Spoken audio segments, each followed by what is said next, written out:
సురక్షితం కాని లైంగిక సంబంధాలతో వచ్చే ప్రమాదాల నుండి రక్షణ పొందడానికున్న మార్గాల గురించి చాలా మంది యువతకు తెలియకపోవడం ఆందోళన కలిగిస్తోంది. అవును, అది నిజమే. నాకు కూడా అప్పట్లో ఏం తెలీదు. నేను కూడా కాండోమ్ లేకుండానే సంభోగంలో పాల్గొనేవాడిని.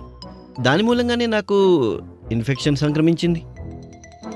అది సరేగాని నువ్విదెందుకు చెప్తున్నావు? నిన్న నేను స్వప్నను కలిశాను. అప్పుడు ఆమె తనలో ఉన్న భయాల గురించి చెప్పింది. గత నెలలో ఆమె పెద్దన్నయ్య పెళ్లిలో తనకు ఒకతను పరిచయమయ్యాడు. ఇద్దరి మధ్య మాటామాటా కలిసింది. చివరికి కొండోం లేకుండా ఇద్దరూ సంభోగంలో పాల్గొన్నారు. నువ్వు చెప్పినట్లు సురక్షితం కాని లైంగిక సంభోగం కారణంగా HIV, STIల ప్రమాదం పెరుగుతుంది. అలాగే తనకు కూడా జననేంద్రియాల దగ్గర దద్దుర్లు, పొక్కులొచ్చాయి. ఆ విషయం చెప్పడానికి తను సందేహించింది.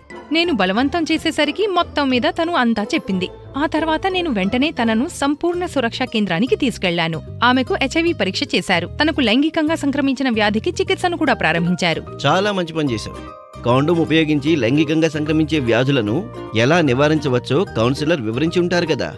అలాగే ఒకవేళ STI వచ్చే అవకాశం ఉన్నా కూడా దాని గురించి సిగ్గుపడాల్సిన అవసరం లేదు. పరీక్ష చేయించుకుని వెంటనే చికిత్స మొదలు పెట్టాలి. అన్నట్లు కౌన్సిలర్ స్వప్నని పరీక్షలు చేయించుకోమని కూడా సలహా ఇచ్చారు. ఎందుకంటే చికిత్స పూర్తిగా తీసుకోకపోతే ఇన్ఫెక్షన్ పెరిగే అవకాశం ఉంది. సరిగ్గా చెప్పారు.